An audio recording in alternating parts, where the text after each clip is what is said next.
Okay, we'll call this May meeting of the Muskego Parks and Conservation Committee to order. First item is the Pledge of Allegiance.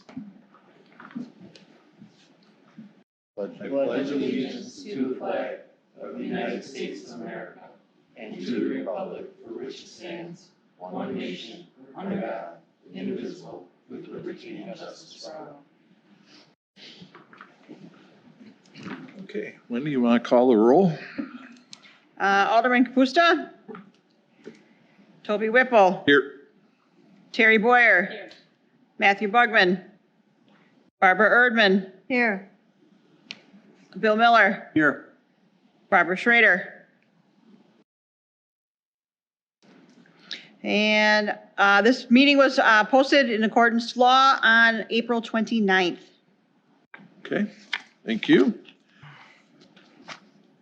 First item is approval of the minutes from the October 18th meeting. Is there a motion to approve? Motion to approve.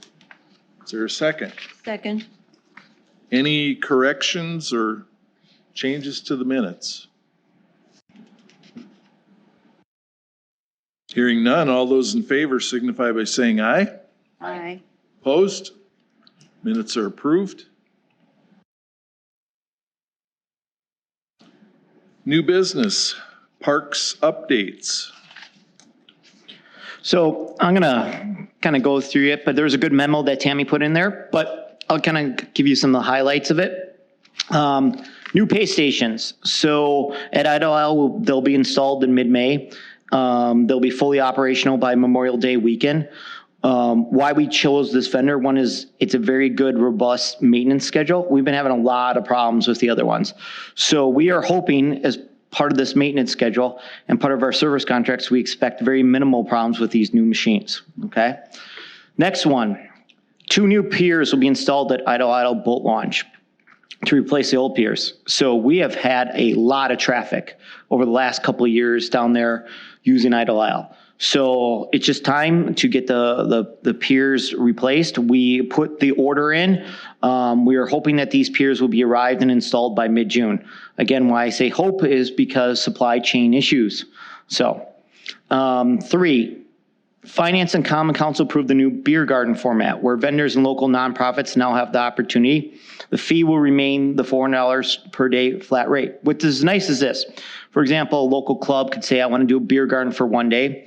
If they reach out, they have the opening in the park. All we need is the 4 forms of insurance, and we just get one flat fee of $400. So it opens up to a lot of places. It also opens up where the person who last year did it, he may only want to do it for 1 day. He can reach out to us and just do it for 1 day. Or we can have another kind of local vendor who might want to do it as well. So I think it gives a lot of flexibility. We sent it out to a lot of different vendors, but I believe we have not had anyone come back to us yet. So, but it's still early. It's kind of cold to be outside right now. Exactly. Turf project at Park Arthur and 4 and 5. So one of the biggest things that you'll probably see, the new split rail fence is up. It looks pretty sharp over there if anyone's taking a look. The other thing too is we have a few remaining punch list items are being finished up and the games will begin the week of May 2nd should weather cooperate. Again, as I say, weather cooperate. I think we got another inch of rain on Saturday. We're forecast to maybe get some more rain on Thursday and Friday. Our guys were out there a lot be able to do a lot of work out there today. We even laid some sod down to get some sod walkways to the fields back and forth. It's just wet out there. I'm not going to lie to you. It's been a real issue. We've got some baseball games played at Park or at Kurth this year, but just a lot of games have our fields aren't ready with the wetness out there. But we are hoping beginning the week of May 2nd, weather cooperating, we can get some teams out there and start playing those fields. So down to 6, new surface of many of the skateboard ramps at Moreland Park. So that work got started. I was out there last week. And most of that work is done. And actually I saw a couple skateboarders on the cameras today using it. So we replaced a big portion of it that were just bad, but they're up and going. So the park's open. So if anyone wants to go down there, take a look at it. It looks pretty good. So some of the other capital projects, shade and seating structure at Lions Park near the pickleball courts. That got approved in our capital. Everything is ordered, just waiting on delivery in May with installing happening soon afterwards. We do have some of the benches they're sitting in at the old PD. So once we are ready, we can install those as part of it. Dumpster enclosures at Idle Isle, Park Arthur, Bloom, and Old Town Hall will be constructed. We'll include removing the old structure, putting in concrete bases, and building a new wood enclosure. Security cameras will be installed at Dunoon, Idle Isle, Sand Hill, and Manchester Park. These cameras will join the 38 cameras already installed at our parks.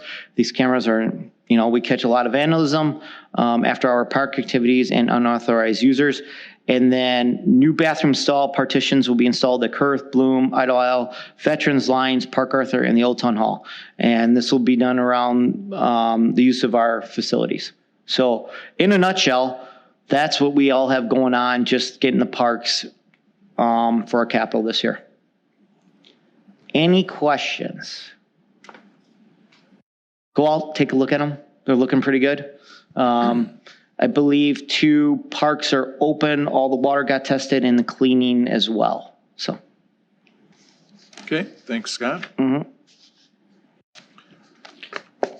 Parks Capital. But yeah, so rolling in, this is always my first time. Every year I try to request this from you guys. So getting to this Excel spreadsheet way in the back here. So every year we have to kind of sit down, we plan out for capital. We look from, I've given you the old one, from 2022 to 2026 there.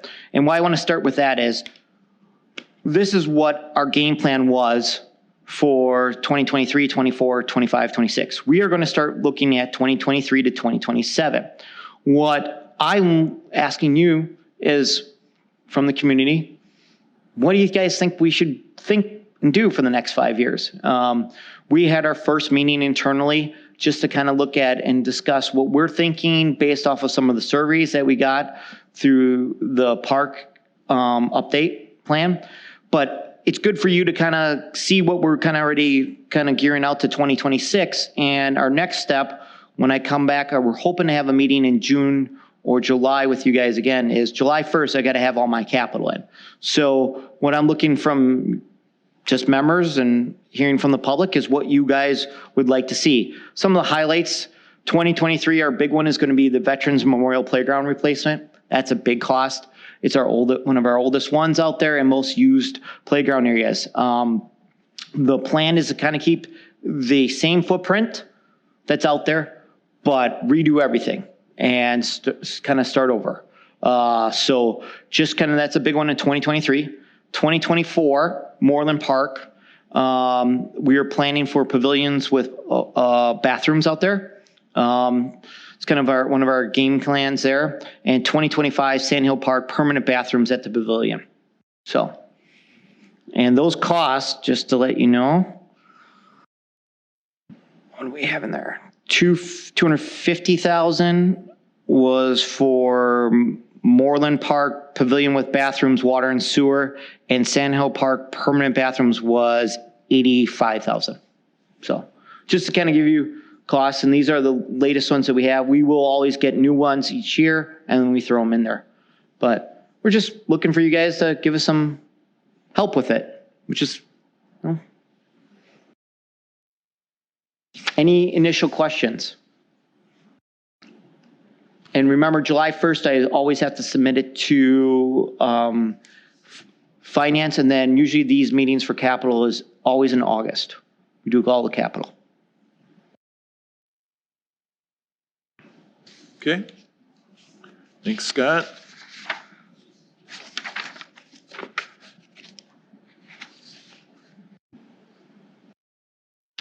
And then we've got Veterans Memorial Park Playground, the American Legion donation. Yeah, so we're kind of started, I think, with Allie when she started working on the Manchester, kind of doing her donation. Well, American Legion approached us, and we kind of met with them a couple times, and we said Veterans Memorial Park Playground is being replaced. And so what they said is, well, what can we help out?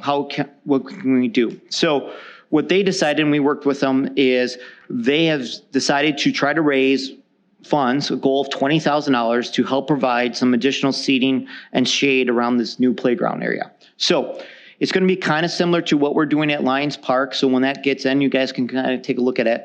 But what we're looking at is the north side of the playground area, there's no trees there. So seating, shade, it's always important, the sun. The south side of the park, we have a lot of trees there.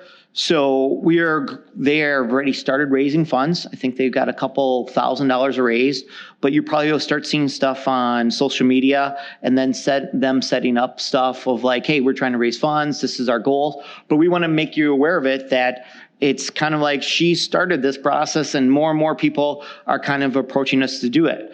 This is the first one that they're happy to do it. It's kind of a nice goal too, because they started now and they have all this summer. And we're not going to put this in until 2023, so it gives them a nice time frame to kind of raise this $20,000, and that's kind of like their goal. And we've kind of sat down with them and said this is kind of what it would cost to do the shade and the seating over there for with regards to Lions, and we kind of said that's a good goal for them to raise. So it's kind of cool. So if you guys see it, that's why it's out there. One, we wanted to let you know that it's out there, but it's a cool thing to give them a little recognition. Yeah, thank you. And then that's all I have for new business. Okay, director's reports. Tom, conservation coordinator's report. Yeah, just some of the highlights. Again, hopefully you've read this. Finished up last fall with that project through MMSD funding to plant some trees through their MMSD Green Infrastructure Program. A lot of trees got planted on Janesville Road, replacement trees there, and several trees within the parks and some at the library. So one of the conservation projects we worked really hard on this last winter is this unique wetland plant community at Badisher Preserve up on the north end of the property. I have some pictures after I get through this that I can show you of that. It's a fen wetland, which means the area has groundwater influence, and that groundwater is high in pH. That supports a really unique plant community, and this area was described back in 2000 when there was the initial conservation plan done for the city as being the highest quality sedge meadow. It's a sedge meadow fen, kind of the same, two names for the same area. So we worked to clear a lot of glossy buckthorn that was shading out the plant community there. And I'm really excited to see what's growing. It just visited today, and one of the plants that's growing prolifically there is marsh marigold, which is really showy at this time of the year. Our burn season was a little bit shortened by wet weather this year. Again, I got a few pictures at the end just to kind of show you. But we got pretty much done. And then we've been going out and interseeding in many of our conservation areas with some plant species that have either been extirpated, which means they're locally extinct, or they're in very low numbers. So we're trying to enhance the quality of the conservation areas that we have. And I also would like to throw out there that sometime this summer that we do a little conservation land tour. I would suggest doing it at Engle or Badisher Preserve, some of the areas that have been burned, especially colorful in the month of July. So that's something I should consider doing. Just some pictures here, and I think I might just go right to the, this is the clearing of the buckthorn. This was an impenetrable jungle of stuff that was growing over this fen sedge meadow area, wetland area. And I'm just gonna go right to some pictures here. Scrolling through yours here. I will.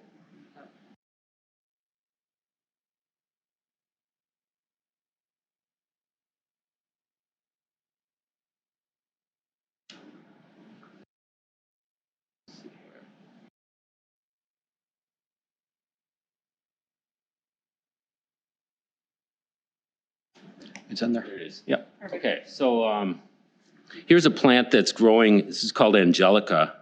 This is a native plant. It grows rather tall and it has a white flower later on. I don't have it in its adult size. This is just emerging. I took this picture today.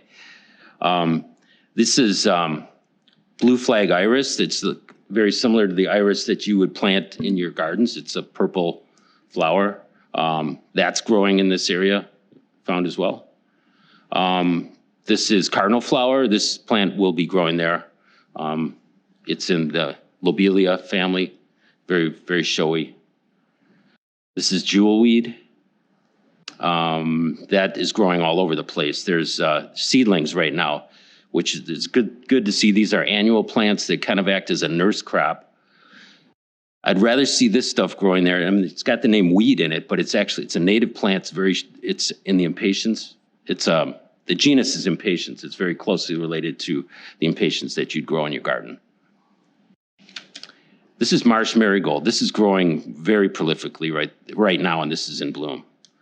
So really showy. This is another wetland plant. I found this at Danoon when we did some clearing along the tree line and didn't know it was there. So Michigan lily is kind of rare, and I've only found it in about 3 other places in the city. Here's the clearing that we did. This is a video, right? Okay, so I'm gonna hit the space bar. So here's a time lapse of clearing the glossy buckthorn, common buckthorn. In 35 seconds, this is most of the day of work. So here we go. Dang, you're good. So fast. we pile up the brush. These brush piles would be enormous. We had several. And just the volume of material to get rid of it is burning is the only efficient way to do it. And then you see somebody going around and spraying each of the stumps. So we had contracted crews out, and myself and my assistant Autumn were working on this. And before that, it was Ian who worked last year. Interesting. So That's a lot of clearing.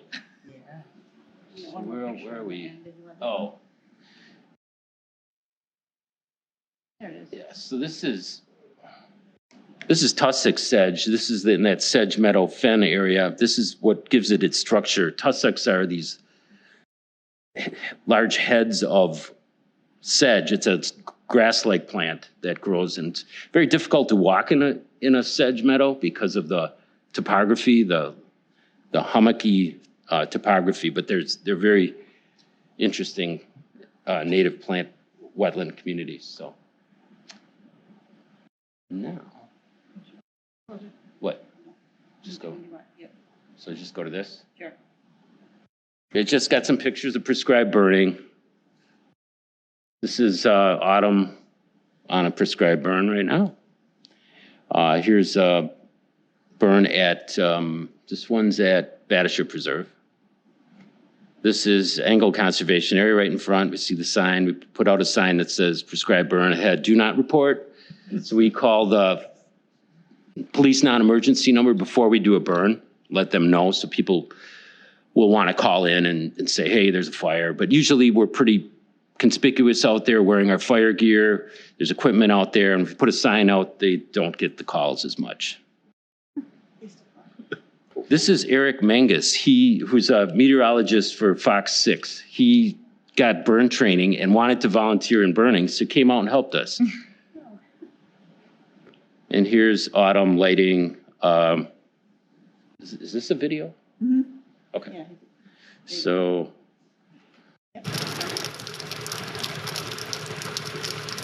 This is just lighting the fire lines. This is either a flank fire or a backing fire. Very low wind. So we always light the downwind side of a burn unit, so it burns in a controlled manner upwind.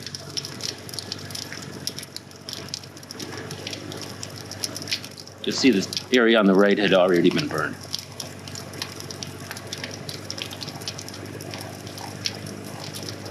think that's it.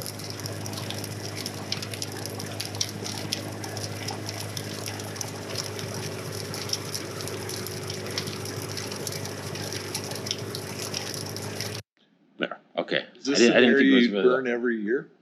No, well, some areas could almost be burned every year. It's good to burn them very frequently. If you wait too long of an interval in between, a lot of woody plants can establish. So it is good to burn pretty much every other year, every third year at a minimum. In some of these prairie and savanna burn fire-dependent plant communities need to be burned pretty regularly. Oh. And yeah, this is just Luther Parker, the burn that was done there. Eric helped with that one too. So go to this. Now, Big Muskego, we had a kayak trip. Adam's out here. Adam and I led that trip back on March 20th. And we timed it so that it was right after ice out. And ice went out on St. Patrick's Day, and 2 days later we were holding the thing. It was Sunday. It's the 20th we did that. Just going to show you some pictures. The duck migration, the waterfowl migration is just amazing. Thousands and thousands of them. I was just at Horicon last Sunday, and compared to Big Muskego, we had better duck viewing here than I saw at Horicon.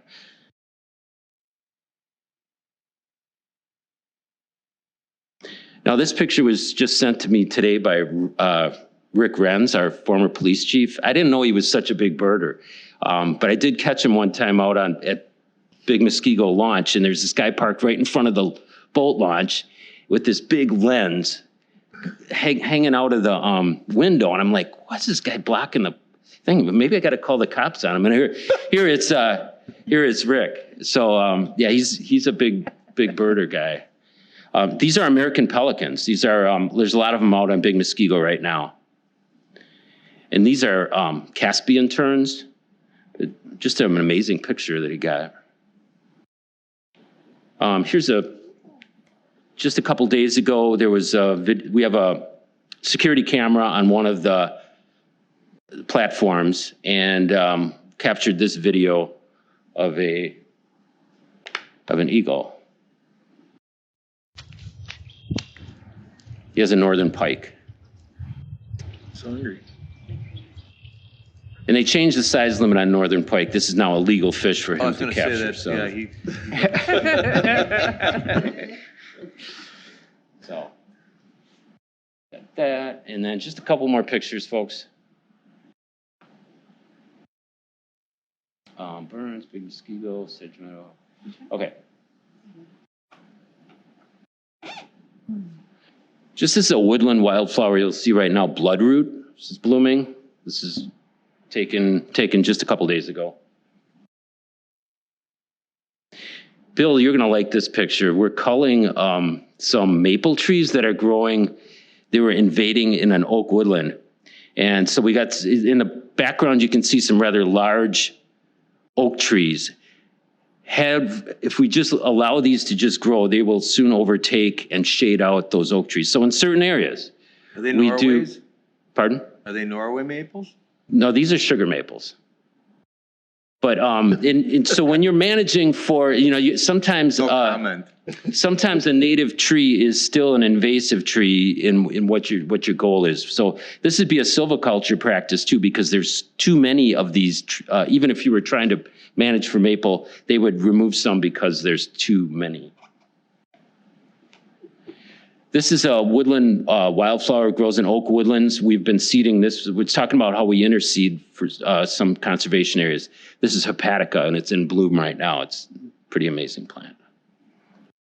This was from last winter when the wood duck boxes, somebody has to go out. We have volunteers do most of it, but to change the wood shavings that are in each box. And sometimes we encounter a screech owl that's just in there roosting. Now they can nest in these things, but they wouldn't be nesting until maybe this time of the year, a little later. So this was just a red-faced screech owl that was hanging out in the box. They get a little nasty when you come to No, they're completely asleep, and you can open up the box and they're just like, oh yeah, don't bother me, I'm sleeping. And you grab them and then they become awake. So, you can hold them for a little bit and you let them go. So Interesting. that's all I got. Thank you. That's really neat. Yeah, that was good, Tom. Thanks. Anybody have any questions or comments?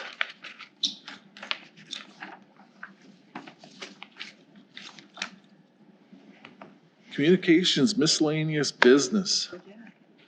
I just had one question, and I don't know if it's appropriate on the agenda or not, but is there any kind of a schedule on the restoration of the trails along Moreland with the pipeline work going through, or is that a good, who knows, right?